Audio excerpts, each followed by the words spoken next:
Hello mga kapalangga sa kinabuhi! Welcome back to my YouTube channel! For today's video ay gagawa na naman po tayo ng homemade bagoong. So bagoong na dilis po ang gagawin po natin for today's video. So panibagong business ideas na naman po ang i-share ni Madam sa inyo. Sa lugar namin mga kapalangga, pag dumagsa po talaga ang mga dilis, bago po namin ibabagoong ang aming mga dilis, ay ipapasyal muna namin yan sa mga kali-kali. Ibebenta po namin siya ng fresh na fresh po talaga ang aming mga dilis. Pag hindi po maubos ang aming panindang dilis, ay hindi po kami magwo-worry dahil gagawin po namin bagoong po ito at marami po kaming mga suki na naghahanap po talaga ng bagoong. Hindi lang po talaga fresh na fresh yung hinahanap nila, naghahanap din sila ng bagoong. Kadalasan talaga sa mga suki namin mga kapalangga ay hindi talaga alam kung paano talaga gumawa ng bagoong. Alam naman po natin na asin lang naman talaga ang ingredients ng ating bagoong, pero kailangan po talaga natin ay daanin po talaga ito sa sukatan. Magiging pangit po talaga yung ating bagoong guys kung magsobra po talaga ito sa asin. Kaya susukatin po talaga natin ng tamang-tama. Hinugasan ko nga pala ito mga kapalangga, tapos dinidrain ko talaga siya na halos wala na talagang tubig na matutulo dito mga kapalangga. Ang hinugas ko nga pala mga kapalangga ay tubig ng dagat. Mas maganda po kasi pag tubig ng dagat para mabilis po talaga na magiging bagoong po talaga siya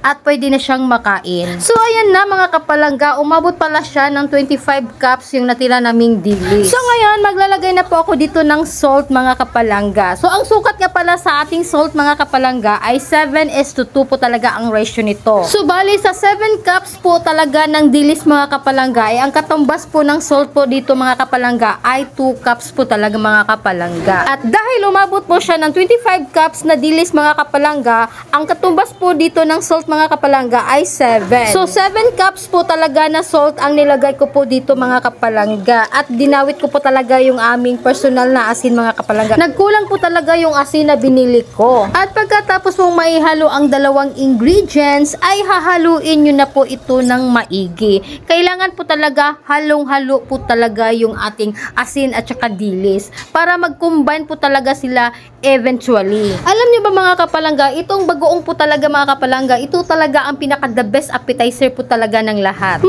Mabenta po talaga ito dito sa amin mga kapalangga. Pag ito talaga ang uulamin mo mga kapalangga, makakasave ka talaga nito. Kahit isang buwan mo talaga itong uulamin mga kapalangga, malaki talaga ang masisave mo dito mga kapalangga. Suka lang at saka sili mga kapalangga ay goods na talaga. Ginamit ko muna yung mga lalagyan ko ng peanut butter mga kapalangga. So hindi muna ako gagawa ng peanut butter today mga kapalangga dahil itong dilis muna yung aking ilalagay sa aking mga lagayan ng peanut butter. Sa paggawa ng bagoong mga kapalangga ay i-preserve muna natin siya ng 2 weeks mga kapalangga bago po siya makain. Kasi pinaprocess pa yung pagiging bagoong niya mga kapalangga. Hindi ko alam kung ano yung tawag yun sa inyong mga kapalangga, yung mouse na. Basta yun na yun, kayo na po ang bahala doon. Medium size nga pala ang sukat ng lalagyan na ginamit ko mga kapalangga. Binibenta ko nga pala ito sa halagang 100 pesos mga kapalangga at nakagawa po ako ng 12 bottle jar mga kapalangga.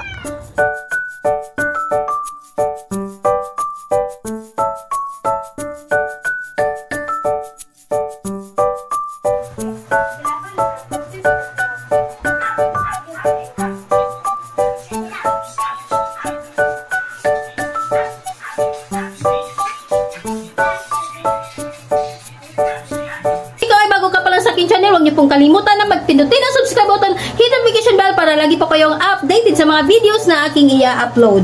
At kung ikaw ay may mga katanungan, huwag niyo pong kalimutan na mag-comment po kayo sa baba at para naman sa ganun ay masagot ko po yung mga tanong ninyo. So, that's it for today's video. Thank you for watching. Bye-bye! Thank you for watching, guys!